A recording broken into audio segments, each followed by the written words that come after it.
things are kind of shifting a little bit around in the AFC, so it is wide open. I mean, the Dolphins, the Jaguars, the Baltimore Ravens all could somehow ascend to the number 1 seed because Kansas City has not been great offensively. Now, a lot of this is drop passes and, a very, very average to below average wide receiving core. And I think that Travis Kelce is somewhat distracted from actually playing football these days.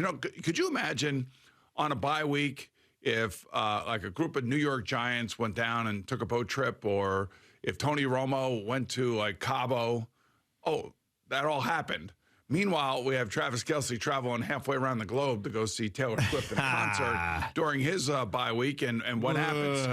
Drops a pass, fumbles a ball. I mean, 2 Super Bowls and one of the most well-liked guys in the game. I know. Changes Nobody's even talking about it because it's Taylor and it's an amazing thing, and it's great that the two of them are together. But quite frankly, he fumbles last night in the red zone, drops a key pass late in the game that would have been a first down.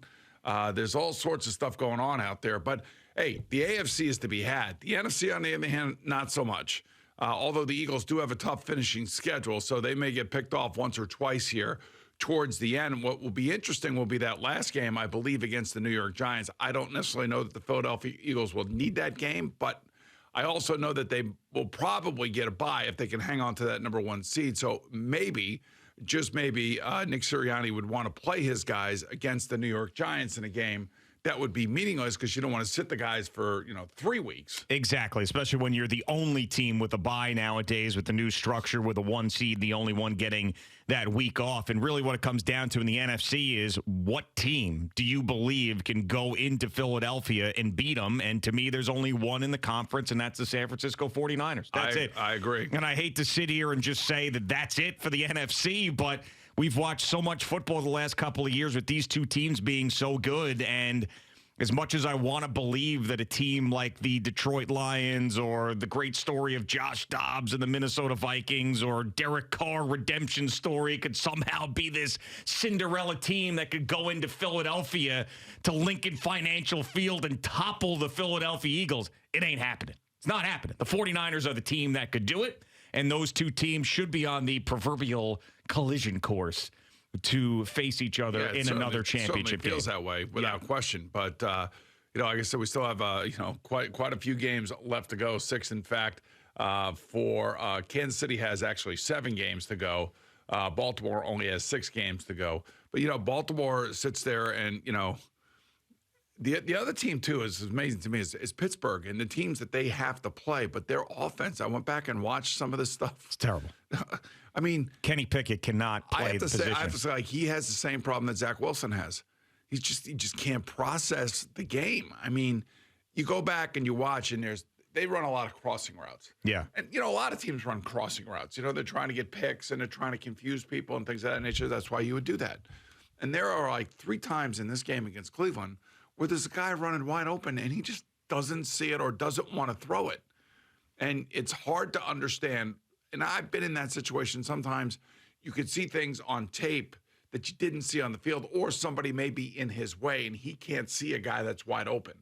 And I think that happened with Zach a number of times this year, where, like, I don't forget the one in Denver, where I think it's Tyler Conklin is wide open in the back of the end zone when they're on the 5-yard line. And for some reason, he doesn't see it, and it's right in front of him. And this is where, you run into problems with quarterbacks like Kenny Pickett right now, and, of course, Zach Wilson, that can't process offenses and can't see or even anticipate where a guy may be open, where great quarterbacks, like Jalen Hurts and even Patrick Mahomes, who do struggle at times, still give their teams chances to win. And, and the drop by Valdez-Scantling last night was everything. It was the game. Yeah, I mean, that would have been a great catch, but he should have caught the ball. It went right through his hands. Yeah, I know, but he kind of dove and everything. I don't know, man. He didn't dive. He kind of dove. No, he didn't. He doved. No, he didn't. He dived. And by the way, Watson is another one. It's 4th and 25 last night, and see, like, that ball's got to be caught, son. That has got to be a catch. It should be a catch. That's He did gotta kind of be a go to the catch. ground. I mean, like, he kind of just went to the ground. You ask any wide receiver, that's got to be a catch. Devontae Adams catches that. You know that. Come on. Tyreek Hill catches that. Yeah, the Jets would not, but everybody else in the league The amazing thing is that Kansas City won a Super Bowl last year basically with the same group of guys. Yeah, and they could do it again this year, too. Of course they can. I mean, they also have like I told you, a 4th and 22 or something last night, or 4th and 25, I forget what it was at the end of the game. And, Mahomes just lines up and fires it, and it hits Watson right in the hands. It goes right through his hands. And these are plays that were normally made for Patrick over the years. But this group here now has really struggled this year. And it's one of the reasons why, it's interesting. The Chiefs have not scored a point in the second half in their last 3 games. Yeah, that is alarming. And by the way, they lead the league in drops, the Chiefs. I mean, they are actually, it's either the Jets or the Chiefs that are number 1. Chiefs are number by 1. 6. Yeah, so there you go. So the Chiefs lead the league in drops. Yeah, you got the great quarterback, and you got the crappy supporting cast. And, the first 101 starts of Patrick Mahomes' career, only 2 games where they didn't score in the second half. In his last 3 starts, all 3 games, they haven't scored in the second half. Yeah, and back to Kenny Pickett for a second, because you jogged my memory of something I saw yesterday. So we've talked about how bad Zach Wilson is. I mean, now that that's sort of over, I think the spotlight and the quarterback grinder is going right towards Kenny Pickett. So there was a video of him, every throw that he made against the Browns that went past the first down markers. All right, compilation that they put together. Okay, compilation. Love Compilation they put together. Yes. Every throw he had in that game. Yeah. Now, I know the Browns' defense is a good defense. The video was 45 seconds long, first off, which is alarming. They're very short. Not one pass was completed. Yeah. Not one pass. He's got small hands, and he's playing with gloves. I mean, it was really ugly to watch. And a lot of these throws weren't even close. So, obviously, here we are again talking about how you need great quarterbacks to compete, as we all know. Right. So, what that tells me, a lot about like what Zach Wilson's dealing with. Nerves. Too anxious. Too hyped. Can't slow the game down. Can't process the game. Can't react to the game naturally. And that's something that that's the thing that you're looking for. You're looking for that kid that has the poise, the understanding, doesn't get down on himself, doesn't lose confidence in his ability, doesn't lose confidence in his team's ability. And great quarterbacks are able to overcome a bad game here or there, because everyone's going to play one. But unfortunately for guys like Kenny Pickett and Zach Wilson, their motor's either going too fast, or they're not seeing it, they're not processing it. And what ends up happening is that the team loses confidence in that player, because we all know when you play football, and this goes for fans, it goes for teammates, it goes for owners, it goes for front office people, anybody around, people who have fantasy football teams, it's the same thing. Everybody knows who the most important player on the roster is and what condition that particular player who's manning that situation or that position is, how he leads the team. And do they have confidence in that person to get them through a tough spot? And there are probably about a handful of teams, maybe 7 teams, that trust their guy back there right now to lead them to the playoffs and to victories, despite whatever's going on around them or whatever negativity there may be in their building, on their team. And that's why you lose 3 games in a row, Brock Purdy. The thing looks like it's going to fall apart. They go on a break. He goes to a farm, does a little farming, comes back, and he's played two almost perfect games back to back. And that's one of the kids that seems to be able to handle all of it. And he's got a great coach. He's got a great offensive system. And by the way, there are 3 offensive systems in a league that have emanated, and there may be another one or 2, but have emanated out of San Francisco. Obviously, one is the San Francisco 49ers. The other one with Bobby Slowick down there in Houston with C.J. Stroud. And, of course, Tua with Mike McDaniel down there in Miami. And look at all 3 of those offenses and how those quarterbacks are flourishing. Yeah, there was also the Mike LaFleur offense that came out of San Francisco and came right here to the Jets that was stepped on by Zach Wilson like he was trying to squash a lanternfly. Yeah, so that's the one that didn't work out that came out of San Francisco, and I wonder why. By the way, why the hell are they dressing the guy? What's the point of this? Yeah, I don't know. I keep saying compassionate release, like, you catch a fish and then you throw it back. Yeah. I kind of feel like that's what they should do with Zach. Now, if they did it would be a $15 million dead cap hit this year and another $5 million next year. Yeah, they may not be able to do it. We know they're not picking up his fifth-year option. We know that. Yeah, and so they're going to have to wait to cut him, it looks like. Yeah, that's what it sounds like. But do they really think? It's funny because they didn't have the third emergency quarterback when Trevor Siemian was signed active. But somehow now they're afraid that both these guys are going to get hurt and Zach Wilson might have to play. Or did they feel like it was too embarrassing for Zach to just hold the clipboard again? Like, I just don't. What is the reasoning behind him dressing? Strange. Yeah, no, I don't know why. I mean, I was thinking of it from just the human sense of it all. And, how this kid, I've never seen anything like it. I mean, the vitriol, and it reminds me, when we first started here at WFAN in 2007, and how people were killing Tom Coughlin and Eli Manning, and how they weathered that storm that year and made it to the Super Bowl, which was remarkable. And that was my first year here, and having to sit behind the microphone and kind of explain what was going on in the face of, a tidal wave of just absolute disgust and criticism towards Eli and Tom Coughlin. And then, they shut everybody up. Kiss my ass. Well, yeah, that's right. When they went to the Super Bowl in that year.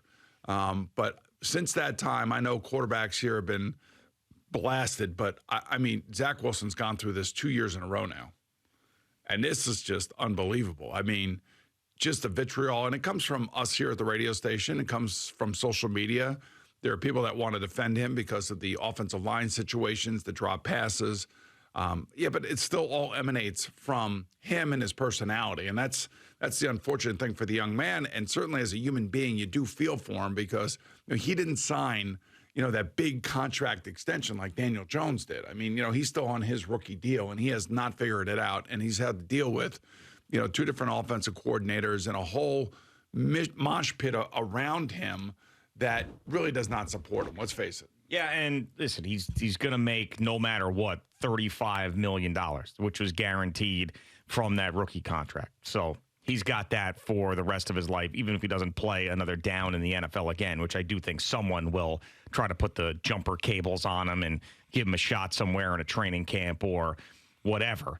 But, yeah, Rob Saleh, for the first time ever, by the way, was trying to very subtly separate himself from the decision-making process or him being the person that kept trotting Zach Wilson out there supporting him. For example, when he was asked about the draft process, someone asked him, what could you guys have done differently during the draft process that ended up with Zach Wilson?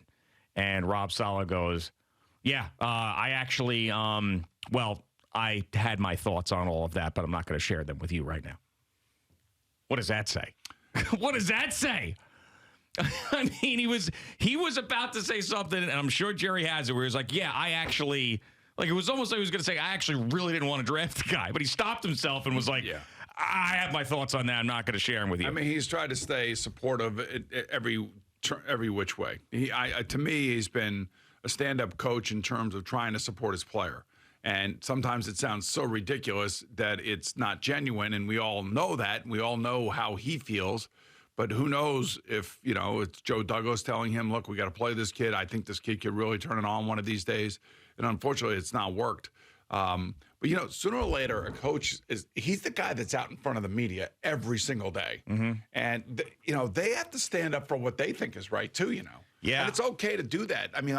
You got to go in and say, look, guys, we can't win with this guy. Yeah, I know. And maybe he did, and maybe he fell on deaf ears for a while. I don't know. But call me crazy.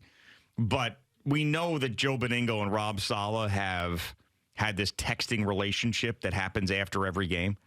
So Joe's big thing has been that now. He's like, this kid in Zach Wilson is going to take down a coach, too. He's going to get fired because of Zach Wilson. He's sticking by him, and then he's going to be gone, and Zach's going to be gone. It's all because of this kid. So it felt like It felt like yesterday. This is why this is a bad job by Rob. I know Rob Saleh wants to embrace the Jet fan and everything, but this is like a bad thing. I know. Because now we all think that whatever Joe is saying, this is what he's texting back and forth with the Fresh head coach. off of can we get rid of Michael Carter? Jets release Michael Carter. So call me crazy, but it sounds like Rob Saleh, for the first time, is trying to remove himself from this Zach Wilson thing slowly and subtly because he is starting to believe what his buddy Joe Beningo has been texting him. Yeah, but it's not just that. How about that? I mean, he's a coach. He's a defensive coach. He knows what he sees, and he knows how other teams are playing him because of his quarterback. I mean, sooner or later, you got to stand up for yourself, and you got to stand up for your team if you are the head coach and say, guys, what are we doing? But this is one of the big knocks on him. He's never felt like he's been in charge. Well, maybe he had. You know, I say, this is what I always say.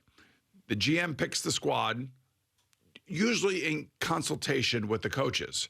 You know, what do we think we need? What are we looking for? What would we like? And then you sit down with the coaching staff, your scouts, and you start looking at some players. At the Senior Bowl, maybe you're interviewing some people. At the Combine, you're interviewing some guys you're zeroing in on. And ultimately, the general manager makes the decision on the roster. He's the one that decides who's on the roster.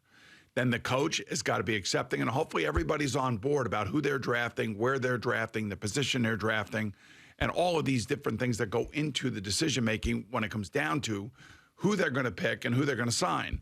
And then it really then comes down to the coach, in my eyes, as to who plays. And the coach has got to be able to have the ability to decide who plays on Sunday, not the front office. I'm sorry. The coach is the one that is out there who's there for everybody to see. And he's the guy that's got to give the post-game press conference. He's the guy that's in front of the media all week long. And if he doesn't have a say-so of who the hell's playing and how he's playing, or I need to bench this guy no matter where we drafted him, then I'm sorry.